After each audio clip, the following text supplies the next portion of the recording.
বাইতুল মুকাররমের খতিব হিসাবে মুফতি আব্দুল মালিক হাফিজাহুল্লাহ যোগ্যতা সম্পন্ন একজন মানুষ। আল্লাহ তার থেকে যেন হেদায়েতের যে বাণীগুলো আছে, তিনি যে খেদমত দিয়েছেন সারা জীবন, এটা যেন আরো ভালোভাবে এই জাতির জন্য উপকার যেগুলো ছড়িয়ে দেওয়ার তৌফিক দেন। আল্লাহ তার হায়াতে বরকত দেন, বলেন আমিন। অনেক যোগ্যতা সম্পন্ন মানুষ তিনি, বাতিলের পাঁচাটা গোলাম না। কথা বলে না কেন? সুতরাং ৮ সাল থেকে ২৪ সাল পর্যন্ত যতগুলো নির্বাচনের নামে প্রহসন হয়েছে জনগণের সাথে, এর দ্বারা যারা এমপি, এর দ্বারা যারা মন্ত্রী, এর দ্বারা যারা উপজেলা চেয়ারম্যান, এরা পোস্টারে যেন না লিখে যে সাবেক এমপি, সাবেক মন্ত্রী। আপনি লিখতে পারেন সাবেক চৌ,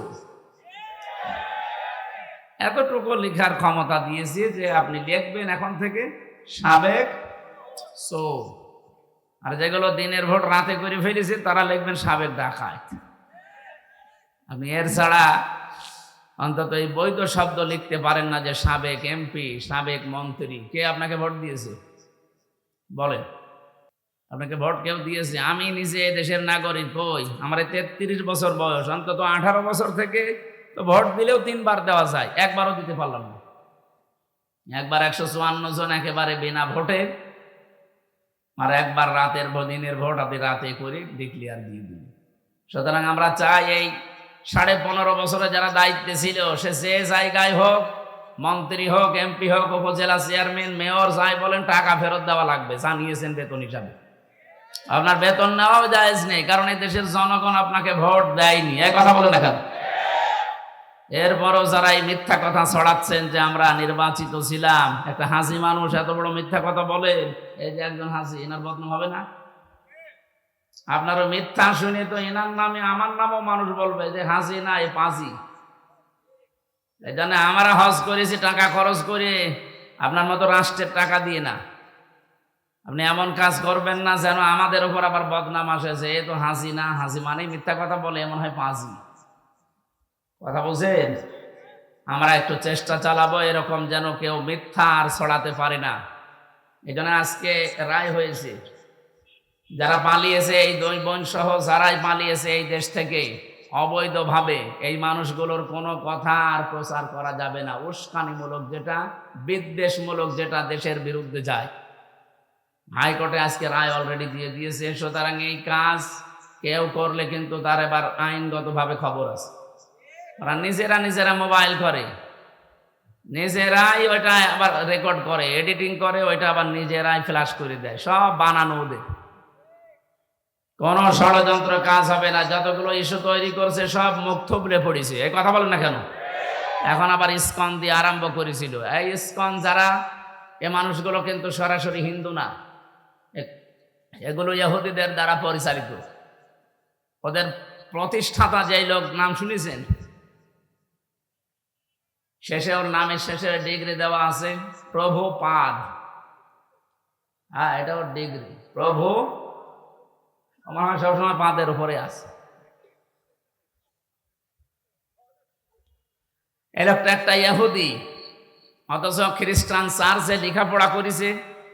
এরপরে হিন্দুদেরকে ধর্মীয় বিদ্বেষের মাধ্যমে একটা আলাদা জাতি গোষ্ঠী বানিয়ে ইসকনের মাধ্যমে ধর্মীয় উন্মাদনা ছড়ানোর ক্ষেত্রে এরা কাজ করছিল।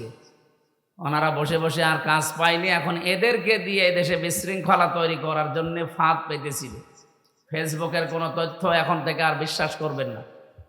প্রভাকাণ্ডায় এবং যারা উচ্ছৃঙ্খল বক্তব্য দিয়ে এই দেশকে অস্থিতিশীল করতে চায়, তাদের ফাঁদে পা দেবেন না, তাহলে কিন্তু গোপালগঞ্জের ওই মানুষের মতো পেছনে হারিয়ে ফেলবে।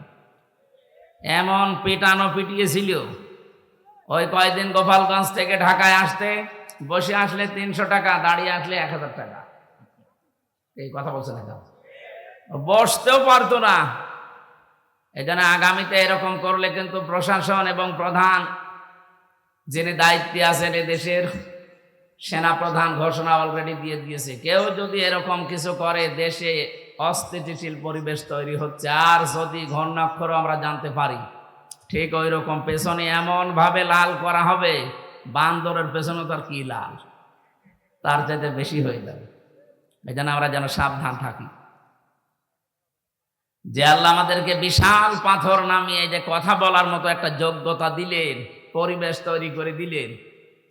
এটা যে কত বড় নিয়ামত, কথা বলতে পারা। আমি এর আগেও নওগাঁয় এসেছিলাম, কথা বলতে পারি না। কথা বললে 10টা 8টা কথা ভেতরে থাকতো, 2টা বলা যেত। এই কথা বলছেন না কেন? তো এখন 8টা না, 10টা বললে 10টাই সামনে বলা যাবে ইনশাআল্লাহ। গোয়েন্দা বিভাগের প্রধান যিনি ছিলেন, এই কিছুদিন আগে দায়িত্ব পেয়েছিলেন, উনি আমারে বলছে এদেশের 15.5 বছরের জঞ্জাল সব মুক্ত করা লাগবে। 56,000 বর্গ মাইলে কোনো জায়গায় কোরআনের কথা বলতে কারো অনুমতি নেওয়ার দরকার নেই। কেউ যদি বাধা দিতে আসে শুধু একটু জানাবেন, ওর দাঁত মুখ খুলে ফেলবে। বললাম, স্যার আপনি এতদিন ছিলেন কোথায়? আমি নতুন দায়িত্ব পেয়েছি। কিন্তু আপনি রাতের বেলা যে অনুষ্ঠানগুলো করেন, এই কমিটিকে আগে থেকে জানিয়ে দেবেন, তারা যেন পর্যাপ্ত আলোর ব্যবস্থা রাখে। স্থানীয় প্রশাসন যারা আছে, ফাঁড়ি থানা, তাদেরকে যেন সাহায্য নেয় যদি পারে। 2 নম্বরে মেয়েদের যে জায়গাগুলো করবে ওইটা যেন একটু সেপারেট রাখে। তাদের প্রসাব পায়খানা, নামাজের ব্যবস্থা, চলাফেরা, এটা যেন নিরাপদ হয়। এই 2টা বিষয় কমিটিকে বলে দেবেন। আমি এটা বলেছি, এরপরও আজকে বললাম, সারা দেশে এটা রেকর্ড হয়ে ছড়িয়ে যাচ্ছে।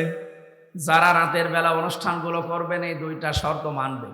দিনের বেলা তো অন্তত আলো লাগে না, কিন্তু মেয়েদের একটু পরিবেশটা নিরাপদ করে দেবেন, যেন কোনো পুরুষ মানুষ ওখানে দায়িত্বে না থাকে, কারণ ওটা একটা ফরজ কাজ। পর্দা কি বলেন না কেন? ফরজ বিধান লঙ্ঘন হলে আপনি শুনতে এসেছেন কোরআন, লাভ হবে? গোনা হয়ে যাবে। যেন মেয়েদের সেই জায়গায় দিয়েছেন, কোথায় মেয়েরা, কোথায়? এই জায়গায়। ঠিক আছে, যে আল্লাহ আমাদেরকে কোরআনে কারিমের কথা শোনার জন্য এতক্ষণ ধৈর্য দিলেন। আমি 3টার সময় উঠতাম, আপনারা জানি জোহরের পর থেকে বসে আছেন। আসলে কালকে রাতের বেলা রাত 3:45 আমার স্টেজে দিয়েছে। ফজরের আজান দিল 5টায়, তখন আমি নামলাম। বলেন আমি ঘুমাবো কখন? আর কোথায়? সে টাঙ্গাইল নাগরপুরে একটা, পাবনা আটঘরিয়ায় একটা, এরপরে টাঙ্গাইল কালীহাতি একটা। এই 3টা করতে গিয়ে কালকে এক রাতে আমার জীবন শেষ হয়ে গেছে। প্রশ্ন আসতে পারে, এত নেওয়ার দরকার কি? এত নেওয়ার দরকার কি? আজকে নিয়েছেন কোন কারণে? হ্যাঁ, আমি এত পারি না, আপনারা ছাড়েন না। আল্লাহু আকবার। এরকম হয়ে যাচ্ছে আমার এদিকে একেবারে জীবন শেষ হয়ে গেল। 3 বছর ওরা জেলে রেখে যা করেছে, আমার শরীরে কিছু আছে, এমনি আমার শরীর চলে না, তারপরে আবার যে অবস্থা। এই জন্য আমি দুঃখ প্রকাশ করছি, এসে আমার শরীর আর পারছিল না, আমি ঘুমিয়ে পড়েছিলাম ঘন্টাখানি। এই কারণে বললাম যে আসরের নামাজটা একটু আগে পড়ে নেবেন, 3:30 বা 3:45 পড়েই যেন আমরা উঠতে পারি। আমরা ঠিক সেইভাবেই করছি, অন্তত মাগরিব পর্যন্ত চালাবো ইনশাআল্লাহ। আজকের একটা গ্রাম নিয়ে কথা বলবো, কোরআনে কারিমে আল্লাহ যেটা আমাদেরকে শোনাতে চেয়েছেন, বাংলাদেশের সাথে মিলবে ইনশাআল্লাহ। কোরআন যারা শুনতে আসলেন খুশি হয়ে বলেন আলহামদুলিল্লাহ। দরুদ আর সালাম পড়ছি আমাদের নবী মুহাম্মদুর রাসূলুল্লাহ সাল্লাল্লাহু আলাইহি ওয়াসাল্লামের প্রতি। নবীজির মাধ্যমে যে কোরআনে কারিম পেয়েছি, সূরা নমল 51-52 2টা আয়াতের কিছু কথা বলার পরে আমরা তাফসিরে প্রবেশ করব। এটা আমাদের জন্য খুব জরুরি। আল্লাহ রাব্বুল আলামিন বলেন, ফানজুর কাইফা কানা আকিবাতু মাকরিহিম আন্না দাম্মারনাহুম ওয়া কওমাহুম আজমাইন। হে নবী, আপনি নজর করে দেখেন যে মানুষগুলো ষড়যন্ত্র করেছিল, আমি আল্লাহ তাদের এই ষড়যন্ত্রের পরিণাম কি করেছি। আন্না, আমি নিজে, দাম্মারনাহুম ওয়া কওমাহুম আজমাইন, তাদের ষড়যন্ত্রের যে 20 দাঁত আমি নিজে ভেঙে দিয়েছি, আমি ধ্বংস করে দিয়েছি তাদের জাতি পর্যন্ত। যে জাতি নিয়ে এতদিন পর্যন্ত ভুয়া একটা মিথ্যা জনগণের মাঝে, যে আমরা মুক্তিযোদ্ধার দল, পুরা মিথ্যা কথা। এ কথা যারা বলতো আপনি তাকান তো, তাদের ভেতরে মুক্তিযোদ্ধাকে, তার বাবা এক জায়গায় ছিল আটক, 2 বোন আর এক জায়গায় ছিল, তাদের পরিবারে একটা দেখান যে সে মুক্তিযোদ্ধা। একটা পেয়েছিল বিআই, সে তো রাজাকার। কথা বলছেন এখন? একটা বিআই পেয়েছিল, রাজাকার না? আপনি ফরিদপুরে যান, তার বাবা যে একেবারে কমান্ডার ছিল রাজাকারের, সেটা প্রমাণ আছে। নুরু মিয়া, আপনার বংশে কেউ নেই, আত্মীয় স্বজনের ভেতরে কেউ নেই। কিসের জন্য ভুয়া তুলেছিলেন যে মুক্তিযোদ্ধার দল? মুক্তিযোদ্ধার যিনি দায়িত্বে ছিলেন শহীদ প্রেসিডেন্ট জিয়াউর রহমান, তার নাম বললে মানায়? আপনি ধারে কাছে নেই, ওখানে বসে বসে শুধু আগুন বাগুন খেয়েছেন। আর আন্দাজে এই মিথ্যা বলি ছড়িয়ে দেশের মানুষকে ধোঁকা দিয়ে একটা বোকা বানিয়ে রেখেছিল। কথা বলেন না কেন? এখন যারা বড় বড় নেতৃত্ব দিচ্ছে দেশে, বিএনপি বলেন, জামাত ইসলাম বলেন, তারা বলছেন আপনি একটা দেখান যে মুক্তিযোদ্ধার সময় আপনার দলের একটা লোকের ভূমিকা ছিল। এদের স্বাধীন হোক আপনারা চাননি। হ্যাঁ, ভারত থেকে মুক্ত হওয়ার জন্যে ওই সময় দেশ দুই টুকরা হয়ে যায়, পাকিস্তান আর ভারত। ভারত ষড়যন্ত্র করে পরবর্তীতে পাকিস্তান থেকে আমাদেরকে আলাদা করে দেয়, কারণ আমাদের শক্তি যেন খর্ব হয়ে যায়। ওরা পাকিস্তান থেকে আমাদেরকে এক টুকরা করে দিয়ে যদি ওরা বন্ধুত্বের দাবি করে, সারা জীবন নাকি ওরা আমাদের বন্ধু। ওরা আমাদের কি? ওরা আমাদের বন্ধু। ওরা নিজেরা বলে যে আমরা তোমাদেরকে আলাদা করে একটা আদি স্বাধীন রাষ্ট্র দিয়েছি, তা আমরা 7 সিস্টারের মাধ্যমে আপনাদেরকে আরো 6 ভাগ করে দিচ্ছি। আপনি 1 ভাগ করে যদি বন্ধুত্বের দাবি করেন, আমরা কয় ভাগ করছি? 6 ভাগ করে দেব, অসুবিধা নেই। আপনাদের বড় বন্ধু না আমরা? বন্ধু প্রতিবেশী এই আচরণ করে মানুষ। ওদের সাথে যতগুলো বর্ডার আছে দেখেন, প্রত্যেক জায়গায় মার খায়। পাকিস্তানে মার খায়, এক কথা বলেন না কেন? চীনে মার খায়, নেপালে মার খায়, মায়ানমারেও মার খাচ্ছে, ভুটানে মার খায়, আফগানিস্তানের একটা সরু গলি আছে ওদের দেশের সাথে, ওখানেও গেলে মার খায়। শুধু আমাদেরকে মারে। এই জন্য এই মার খাওয়া আমাদের বন্ধ হয়ে গেছে, এখন বন্ধ হবে ইনশাআল্লাহ। দেখছেন না সবাই ঐক্যবদ্ধ হয়ে গেছে। আপনারা যত ঝামেলা করবেন এই দেশ তত মজবুত হবে ইনশাআল্লাহ। এদেশে আর দলমত থাকবে না।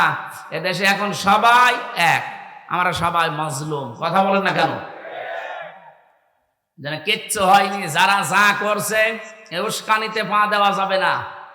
আলিফ, সাইফুল ইসলাম আলিফকে হত্যা করার পরে একটা ষড়যন্ত্রের জাল বিছিয়েছিল, দেখলো না এখানেও হালে পানি নেই। এদেশের মানুষ এত সংযম, এত ধৈর্যের পরিচয় দিতে পারে। শুধু এরকম না, যত বিষয় সামনে আসবে কোনোটাই পা দেওয়া যাবে না। ধৈর্যের সাথে যদি মোকাবেলা করতে পারি না আমরা। আর এখন যেভাবে ঐক্যবদ্ধ হচ্ছে জাতি, আজকেও ডক্টর ইউনূস প্রত্যেক ধর্মের গুরু যারা তাদেরকে ডাক দিয়েছেন, প্রত্যেক ধর্ম।